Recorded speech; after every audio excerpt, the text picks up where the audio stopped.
आज की कहानी है गरीब साधना की, जिसने पति की मौत के बाद अपने दोनों बेटों को पालने के लिए लोगों के घरों में काम करना शुरू किया। एक रोज, साधना थोड़ा आराम भी कर लिया कर, सारा दिन काम काज करती रहती है। साधना, पति के जाने के बाद तो तूने पूरी जिंदगी अपने बेटों के लिए लगा दी। अपना ख्याल नहीं रखेगी तो बेटों को कौन संभालेगा? इसलिए खुद पर भी ध्यान दे। मेरे दोनों बेटे अच्छे से पढ़ लिख जाएं बस, और मुझे क्या ही चाहिए। साधना अपने दोनों बेटों को पढ़ाने के लिए खूब काम करती। अपने बेटों का खर्चा उठाने के लिए वो लोगों के घरों में खाना बनाने का काम करती। एक रोज उसकी मालकिन, साधना तू किसी अच्छे हलवाई को जानती है? वो क्या है ना, परसों मेरे पोते का मुंडन है तो 200 लोगों का खाना बनवाना है। अरे तो कौन सी बड़ी बात है मालकिन, ये काम मैं कर लूंगी। क्या तू 200 लोगों का खाना अकेले बना पाएगी? हाँ मालकिन, जो पैसे आप हलवाई को देंगी उससे आधे पैसे में तो मैं 200 लोगों का खाना बना दूंगी। ठीक है, तो तू ही ये काम कर दे। साधना को उस पार्टी में 200 लोगों का खाना बनाने का काम मिलता है। वो भरी गर्मी में खूब मन से खाना बनाती है। उस दिन उसे उसके काम के 15,000 रुपए मिलते हैं, जिससे वो बड़ी खुश होती है। अब वो शादी ब्याह में भी खाना बनाती। ऐसे ही उसे 20 साल बीत गए। अब साधना बूढ़ी हो गई और अब उसके दोनों बेटे पढ़ लिख कर नौकरी करने लगे और साथ ही 2 BHK का फ्लैट लेकर उसमें रहने लगे। माँ, अब हम कमाने लगे, इसीलिए अब आपको ये सब काम करने की कोई जरूरत नहीं है। हाँ माँ, अब तुम बस आराम करो। अच्छा, ये बात है। अगर अपनी माँ को आराम ही देना चाहते हो तो अब इस घर में बहुएं ले आओ, ताकि मुझे भी इस घर गृहस्थी के काम से थोड़ा आराम मिले। दोनों बहुएं आ जाएंगी तो ये गृहस्थी उन्हें सौंप कर खुद आराम करूंगी। कुछ समय बाद उन दोनों भाइयों की शादी 2 बहनों निशा और कृतिका से हो जाती है। लेकिन साधना ये बात नहीं जानती थी कि उसकी दोनों ही बहुएं कितनी बड़ी आलसी हैं। शादी के हफ्ते भर बाद तक तो सब कुछ ठीक ठाक चलता है, लेकिन धीरे धीरे अब दोनों बहनें अपना असली रंग दिखाना शुरू कर देती हैं। दोनों सुबह 7 बजे सोकर उठती और पतियों के जाने के बाद सारा दिन आराम से बिस्तर पर पड़ी रहती। वो दोनों बड़ी ही आलसी थी। ऐसे ही एक रोज, कृतिका, ये बदबू कहाँ से आ रही है? सच सच बता, तू आखिरी बार कब नहाई थी? पिछले हफ्ते ही तो नहाई थी। छी, तू कितनी बड़ी आलसी है। खुद को देख, तू बता कब नहाई थी? मुझे भी हो गए होंगे 4-5 दिन, लेकिन तेरी तरह एक हफ्ता तो नहीं हुआ ना। क्या करूँ, इतना आलस आता है कि नहाने का मन ही नहीं करता। वो तो अमर जी को दिखाने के लिए मुझे बाथरूम में जाना पड़ता है, लेकिन पता है अंदर जाकर मैं नहाती नहीं हूँ, बल्कि नल ऑन करके सो जाती हूँ। सेम यार, कल तो सौरभ जी भी बोल रहे थे कि कहीं से स्मेल आ रही है। मैंने बोल दिया एक चूहा मरा पड़ा है कमरे में, उसी की स्मेल होगी।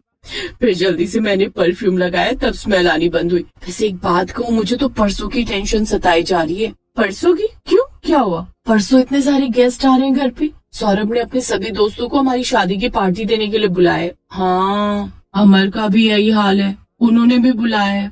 अब बताओ, इतने सब लोगों के लिए खाना कौन बनाएगा? मुझे तो सोच सोच कर अभी से चक्कर आ रहे हैं। सच कहूँ तो मेरा तो बीपी बढ़ने लगा है। 2 रोटी बनाने में तो हमें मौत आती है और ये पूरी बारात का खाना बनवा रहे हैं। यही सब सोचकर दोनों बहनें उदास हो जाती हैं, क्योंकि दोनों एक नंबर की आलसी थी। 2 रोटी तो उनसे बड़ी मुश्किल से बनती थी।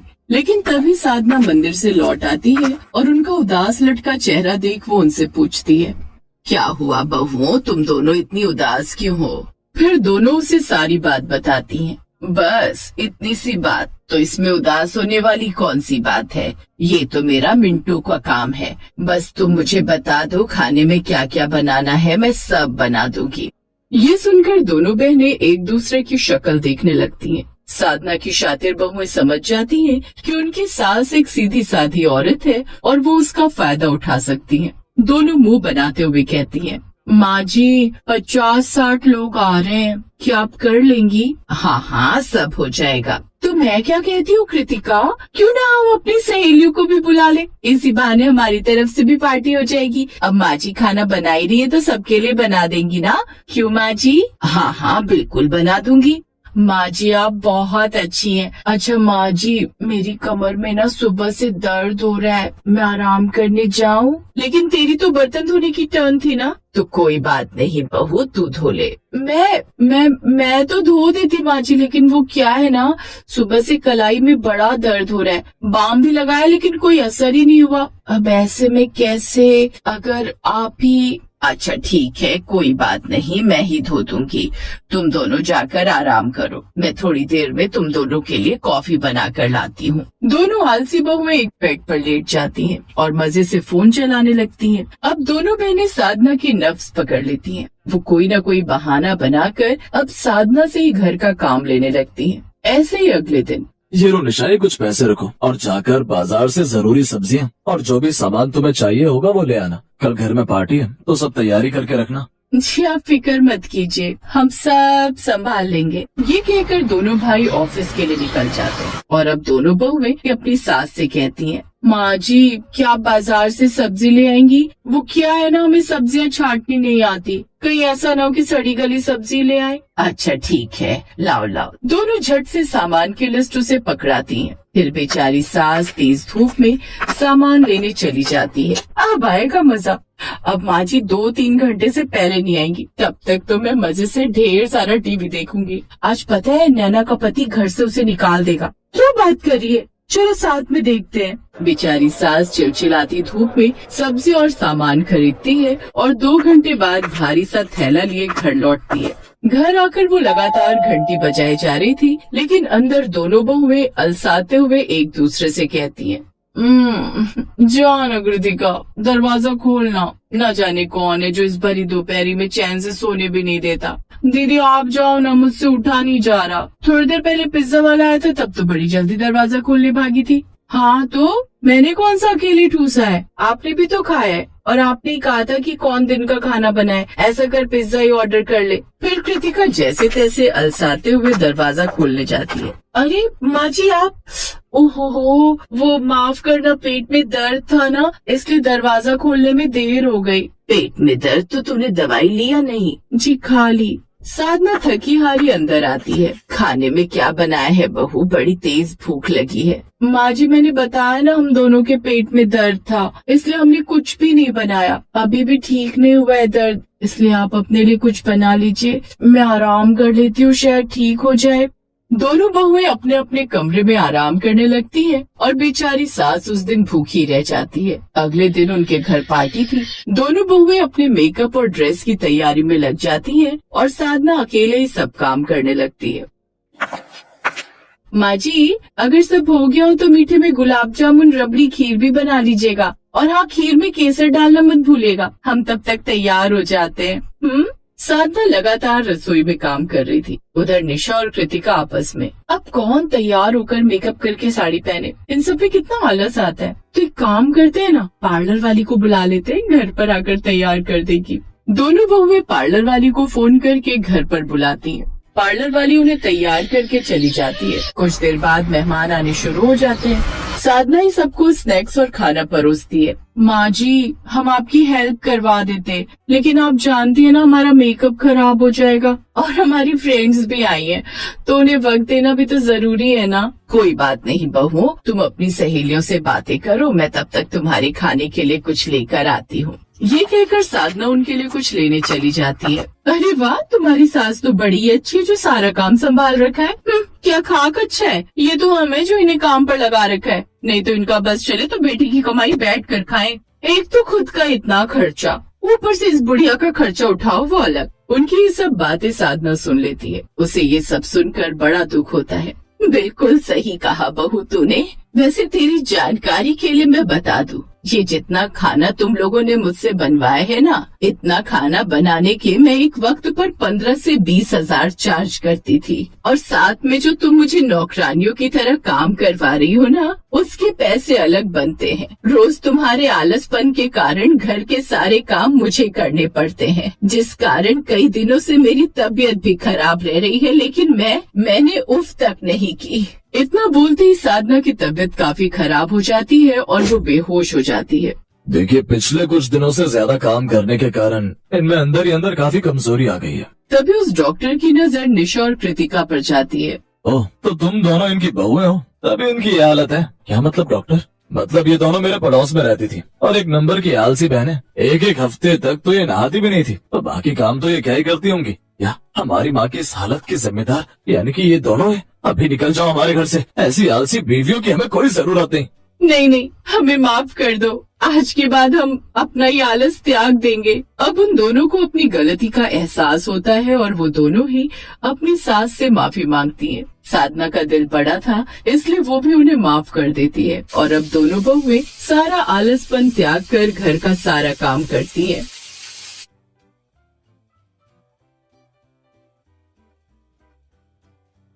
दीनापुर नाम के गांव में आशा नाम की एक बूढ़ी औरत रहती थी, जो कि बहुत ही खड़ूस थी। उसके परिवार में उसके अलावा कोई नहीं था। गांव में सभी जानते थे कि अगर हम उससे कुछ कहेंगे तो वो उसका उल्टा ही जवाब देगी। बुढ़ापे की दहलीज पर होने की वजह से उसमें खूब गुस्सा भर गया था और वो लोगों पर खूब चिल्लाती थी। लेकिन आशा देवी खाना बड़ा ही स्वादिष्ट बनाती थी। उसके खाने की खुशबू सबको उसके घर की ओर खींच लाती थी। एक रोज, अरे वाह, इस मटर पनीर में से बड़ी ही अच्छी खुशबू आ रही है। आज तो भरपूर मटर पनीर खाऊंगी। आज तो दावत है मेरी। अम्मा, आज क्या बना रही हो? बड़ी ही अच्छी खुशबू आ रही है। तू क्या करेगी जानकर, हैं? और क्यों आई है यहाँ? माँ ने ये दूध भिजवाया था। उनके हाथ से आपका दूध गिर गया था ना? अच्छा ठीक है, चल जा अब यहाँ से। रेनू वहाँ से चली गई। उस दूध को देख आशा ने सोचा, मटर पनीर के साथ मैं खीर भी बना लेती हूँ। आज मीठे में खीर खाने की बड़ी इच्छा हो रही है।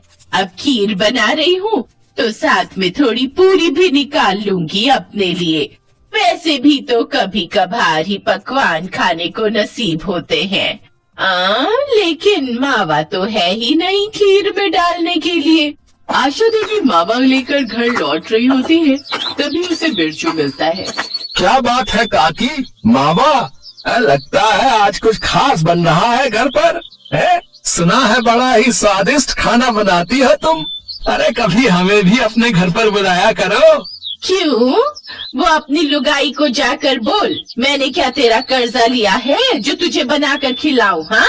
कुछ देर बाद आशा देवी घर पहुंचती है और खीर में मावा डालती है, जिससे उसके घर से खूब अच्छी अच्छी खुशबू आने लगती है।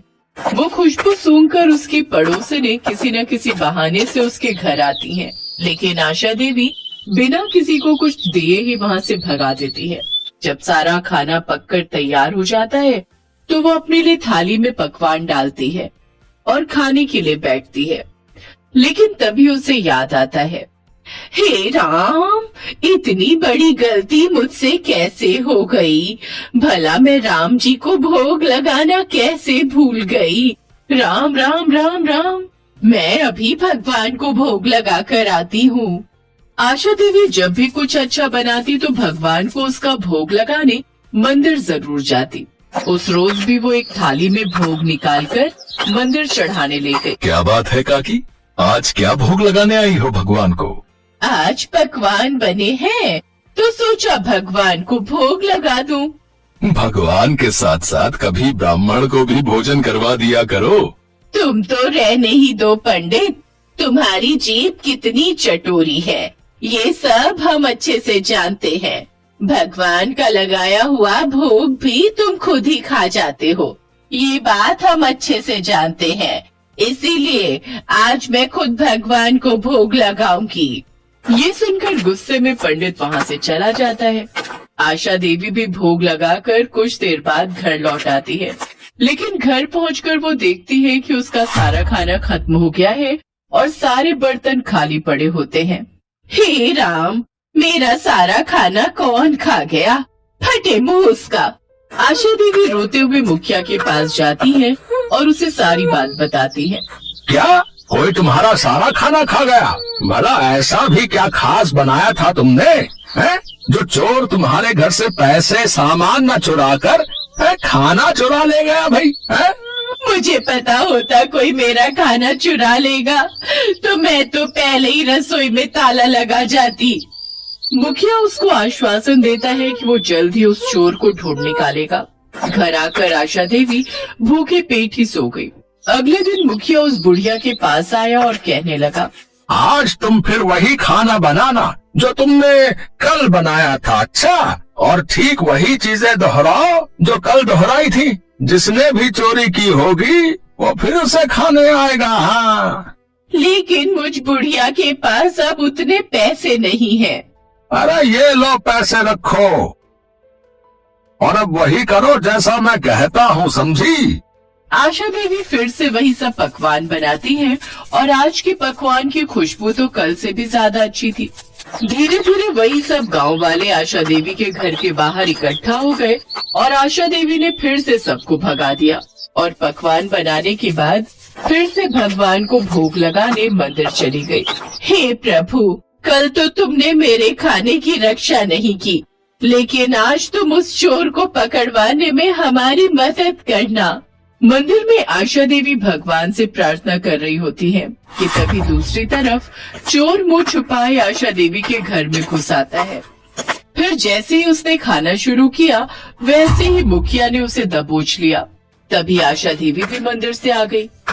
आशा देवी उस चोर के मुंह से कपड़ा हटाती है। वो चोर और कोई नहीं बल्कि मंदिर का पंडित ही था।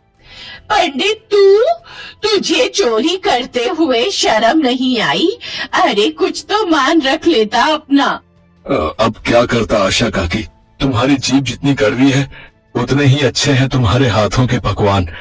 तुम्हारे खाने की खुशबू ही इतनी अच्छी थी कि मैं खुद को रोक नहीं पाया। और तुम तो जानते ही हो कि मेरी जीभ कितनी चटोरी है। अरे भाई, पंडित होकर चोरी? अब आज के बाद तुम गांव के मंदिर में से पंडित पद से हटाए जाते हो भैया। लेकिन कुछ भी कहो, आशा काकी, आपके हाथों के पकवानों की खुशबू की बात ही कुछ और है। ऐसी बात है तो बैठो मुखिया जी, मैं अभी परोसती हूँ पकवान। उस दिन आशा देवी के हाथ का खाना खाकर मुखिया भी हैरान रह गया। लाजवाब, क्या स्वाद है काकी। अब समझ आया क्यों गांव वाले तुम्हारे हाथों के पकवान खाने के लिए तरसते थे। काकी, मैं चाहता हूँ कि तुम इस गांव में ढाबा खोलो जिसमें तरह तरह के पकवान बनाकर बेचो। इस तरह तुम्हारी कमाई भी हो जाएगी, साथ ही गांव के लोगों को तुम्हारे हाथ का बढ़िया पकवान भी खाने को मिल जाएगा। लेकिन मेरे पास इतने पैसे कहाँ हैं मुखिया जी? उसकी चिंता आप मत करो। अरे ढाबा खोल कर देने की जिम्मेदारी मेरी, बाकी उसमें स्वादिष्ट खाना बनाने की जिम्मेदारी तुम्हारी। इसके बाद गांव में गरीब बुढ़िया की रसोई के नाम से एक ढाबा खुलता है जिसमें वो गरीब बुढ़िया स्वादिष्ट खाना बनाकर बेचती है।